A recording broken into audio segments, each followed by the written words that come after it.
Janjeće srce, pluća i jetra na ražnju. Nekima će zvučati čudno ili bizarno, ali na Braču to je pravi specijalitet. Nekad su ga zvali pastirskom hranom, a danas je zaštićeno kao nematerijalna kulturna baština. Pošto su Bračani sve želi iskoristiti. Isto kao u Slavoniji, rećemo pravo kulene, svinje, ostaje ništa, tako na Braču. Sve se iskoristi. Ovo bi bila ostala kao izletica. I oni bi to je njima bilo žao baciti. I kad bi to ostalo, onda su rekli, pa hoćemo ispeći, onda ostane taj iznutrica, pa onda ćemo staviti iznutricu na to, pa onda crijeva i tako je to nastalo. I svaki dio su iskoristili. Je. I na kraju je sve iskorišteno osim rogova. Je li ovo nešto što se priprema isključivo na Braču, odnosno brački specijalitet? Pa ja mislim da je. Ja sam bio na Pagu, rećemo, dosta vremena. Oni su poznati po siru, po toj janjetini, ali nikad nisam vidio vitalac i oni kad reću za taj vitalac, kad ja pričam, oni se to čude i to ni se gadi čak. Eto, i tebi se malo... Pa nije da mi se gadi, ali moram priznati da mi malo onako egzotično, u najmanju ruku. Egzotično, da. Koliko bi meni trebalo da naučim to napraviti? Pa ja mislim da vi ne biste to mogli napraviti.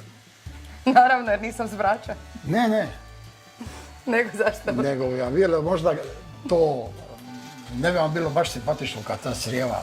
Ja sam vidjela vaše skulpture i znam da ste i umjetnik. Je li ovo svojevrsna umjetnost napraviti ovako nešto? Je. Zašto? Pa to malo koji danas i radi, rećemo. Jer to je zahtjev, treba dugo vremena izgubiti, a na kraju kad doneseš čovjeku za stol, mislim, može mu se svidjeti, a može mu se ne svidjeti.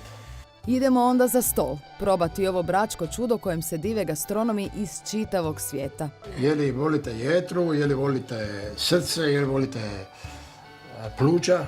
Evo, srce ćemo, di srce? Teško ćemo naći srce. Onda ćemo nešto, sve ovo? Ovo lijepo izgleda. Pa ja mislim da to lijepo izgleda. Kušajte. A koliko često jedna bračka obitelj peče janje? Neko peče više, neko manje. Evo, na primjer, ja sam prije sa svojim prijateljima pekao svaku sedmicu.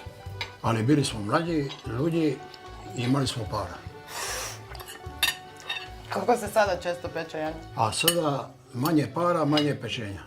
S ovom konstatacijom možda se ne bi složio župnik Selaca. Osebujni erudit kojeg ovdje nazivaju zvijezdom. Don Andra, u razgovoru sa sumještanima ja sam saznala da ste vi svjetska faca. Možda, ne znam. Što ćete vi reći na to? Zašto ste vi svjetska faca od njihovim očima? A ne znam, možda sam tako izazvan po prirodi, pa onda ljudi misle da sam svjetska faca. Ja čujem da vi svirate i gitaru kad počne misa nedjeljom. Je li to istina? Nekad počne, nego ja sviram gitaru i čitavu misu po potrebi, jel? Majko naših žala, majko naših hvala, zvizdo. Inače, Don Andro je naveliko poznat po pričanju viceva, pa se uz nekoliko šala iz njegova rukava opraštamo od ove vesele bračke ekipe.